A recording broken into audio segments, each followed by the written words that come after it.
This is 100 Maya FM. Today's best music. Say hi, once here all the time say no. 100 Maya FM. You are listening to The brand new 100.7 Maya FM. Broadcasting live from the province of Banahan. This is 100.7 My FM. Swabe ka dito. Proud member of the KBP, kapisanan ng mga broadcaster ng Pilipinas.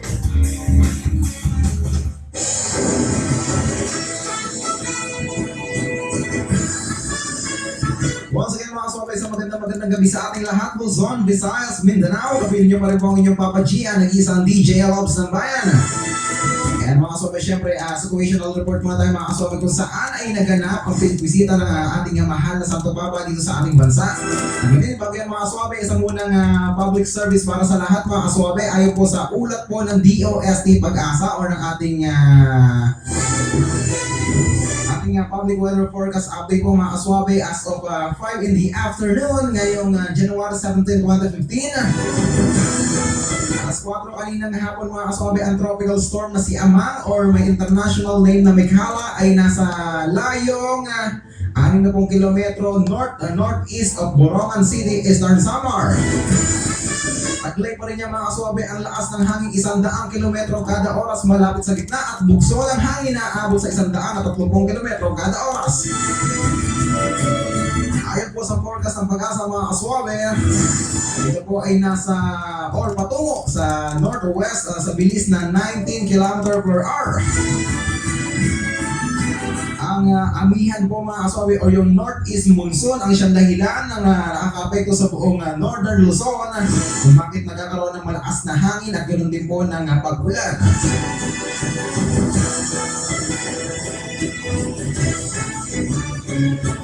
Mga kaswabe, sa forecast pa rin po ng ating Pag-asa, ang Bicol Region or ang Kabikulan at ang probinsya ng Samar, Southern Quezon at kasama rin ang Puello Island at Biliran ay makararanas po mga kaswabe ng maulan hanggang sa napakalakas na ulan at ganoon din ang malakas na alon sa karagatan. Ito po mga kaswabe, once again ay dahil po sa dulot po ng amihan na umiiral sa buong Northern Luzon. Ang Metro Manila, Calabarzon at ang mga probinsya ng Leyte, Southern Leyte, Extreme Northern Cebu, kasama rito ang Bantayan at Camotes Island, Oriental Mindoro, Marinduque, Romblon, Bulacan, Nueva Ecija at Aurora, maging ang Quirino at Isabela ay makakaranas po ng napakalakas na bugso ng hangin hanggang sa maalong karagatan. Ang natitirang bahagi ng Visayas, Mindanao at ang probinsya ng Palawan ay makakaranas din po ng maulap na kalangitan hanggang sa malakas na pag-ulan. Ganun din po ang asahan din po mga kaswabe ang malakas na pagkulog at pagkidlat. Sa bahagi naman po sa nalalabing bahagi ng Luzon ay makakaranas po ng maulap na kalangitan hanggang sa pag-agbon at kaunting pag-ulan. Ganun din po, isang malakas na hangin or malakas na hangin ang iiral sa buong northeast of northwest. At ganun din po sa nalalabing bahagi ng bansa ay mararanas din po ng malakas na alon sa dagat. Kaya po pinapayawan pa rin po mga kaswabe ng lahat po ng mga mangisda natin, lalo na po sa mga lugar na ating binanggit. Once again, ang Metro Manila, Calabarzon, ang mga probinsya or mga susunod na probinsya, Leyte, Southern Leyte, Extreme Northern Cebu, kasama ang Bantayan at Camotes Island, Oriental Mindoro, Marinduque, Romblon, Bulacan, Nueva Ecija, Aurora, Quirino, Isabela at maging ang Visayas and Mindanao ay nawa po ay payuhan po natin ang ating mga kamag-anak na nakatira dyan na huwag na po silang lumaot hanggat maaari.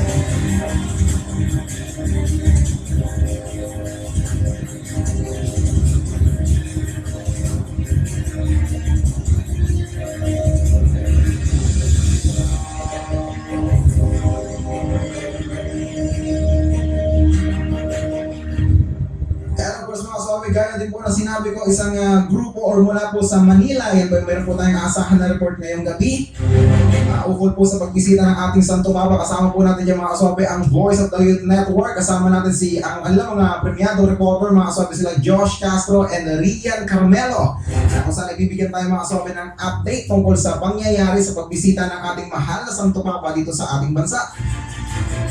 Kaya mga kaswabe, ito po at pakinggan po natin ang kanilang pag-uulad live na live mula po sa Manila. Pasok Josh Castro and Rian Carmelo.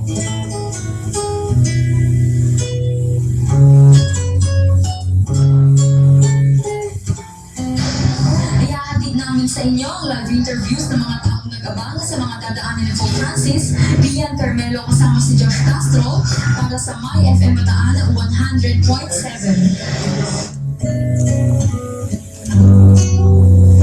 Ano po nararamdaman niyo ngayon na malapit niyo na makita si Pao? Hindi kagabi ko pa siya nakikita, no? Pang third ko to, kanina kagabi, nung malapit sa, sa Hospital Manila, nagkita ko siya, nakita ko, naka-video ako. Tapos kanina din, bago siya dumaan, papuntang Magdahan, nandun din kami malapit sa kasi ayan, dyan siya, oh. Ano po ang nararamdaman? Lalo na iyak, tsaka na, pero kinamang, kinikilabutan ako. Ayun, pangatlo to ngayon na makikita ko siya. Ano po yung nag-go-job sa inyo para sundan pa rin po siya? Siyempre, experience. Ito, isa ano lang to. Parang gusto ko ano na kailangan. Siyempre, meron akong wish eh. Hindi para unos. Thank you po.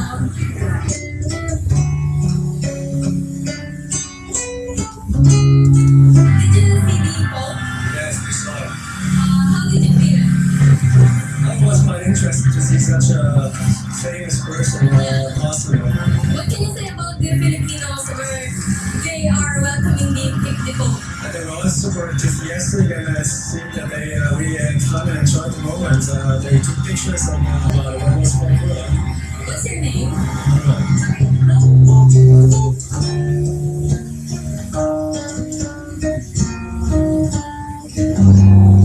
Kanina pa po ba kayo dito?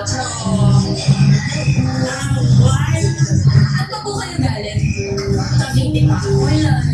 So, kung mamimit niyo po si Pope in person, ano po yung gusto niyo sabihin sa kanya? Gusto ko, syempre, pag nandun ka, siya kaya hindi mo rin talaga alam kung ano masasabi mo sa kanya. Gusto ko lang na makawakan siya, okay niya ako doon. So, ano po yung, nakita niyo na po ba si Pope or Oo, kanina. Nung after niya sa cathedral, nanonood siya sa kanya. sabi niyo tuloy yan? Kasi nakaligod siya noon. Nakaligod siya nung hindi kami nakuntayin. Kaya nasa tapos pa kami. Ano po yung feeling niya nung nakita niyo siya? Ay, saya pa. Sobra.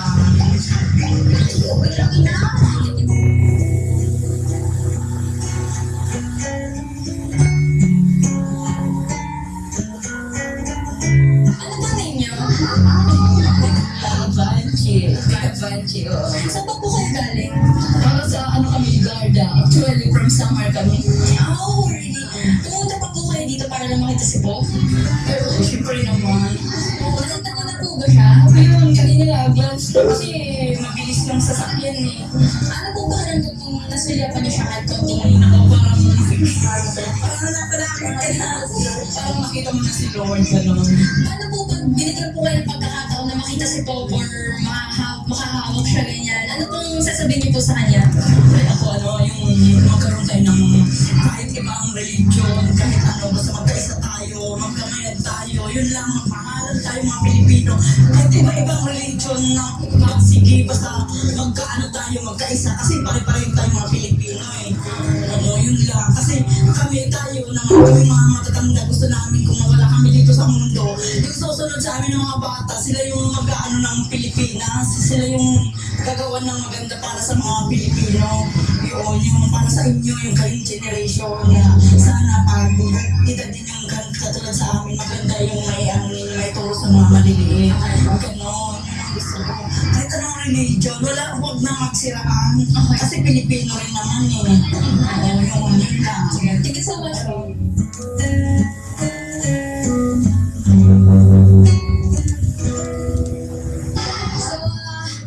how are you feeling right now? Did you see the Pope? Oo naman, masaya.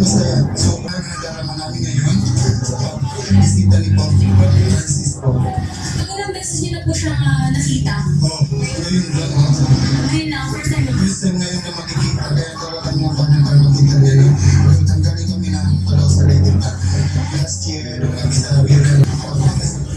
Manila. So, kung makikita niyo po si Pope, ano po yung message niyo para sa kanya? Yun na, we love you. So, kamusta na po ang mga survivors ng Yolanda? Ito, masaya. Kamusta na po ang kamusta na po, late po kayo, di ba? O late, maayos na po ba kayo doon? Hindi pa naman ayos yung bahay namin. Kaya hindi pa nag-estima na kami sa Manila. Mga 1 year. 2 months na kami dito. Okay, so ano pong name niyo? Ako, all you. Pwede po kayong bumati sa mga taga-Leyte. Okay lang. Ito tayo mga tanan. Ako yung always wish you kagutan. Nagtuloy sa Leyte. Huwag na agalayo. Huwag na kapi. Kasi naman kailangan ito. Thank you so much po.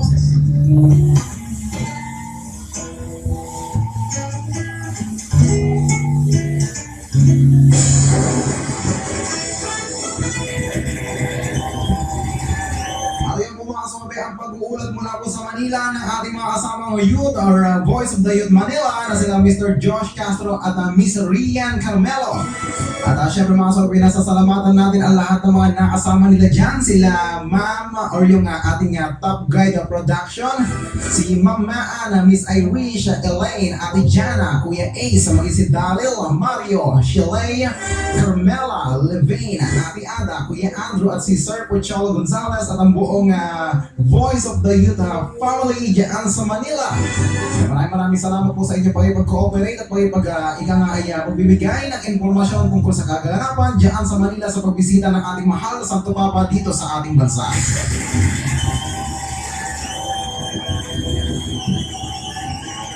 Kaya po sa mga sobe ang ulat na yan at sa ating ng Regala Healthline Marketing, Candelaria Bakery, Charing Pansitan, CLCD under the Central Luzon Cable Television Network, DJ's World Phonetics Training, George The Rolling Store, JME Mission Testing Center of Balanga, Maaliman Grocery Store, MBJE Advertising and Media Services, Carla Carinderia, Greta Drug Flemos, Spectro Diagnostics Laboratory and Water Best Purified Drinking Water at narin din. Maraming salamat first of all and of course ang Voice of the Youth Manila. Thank you so much.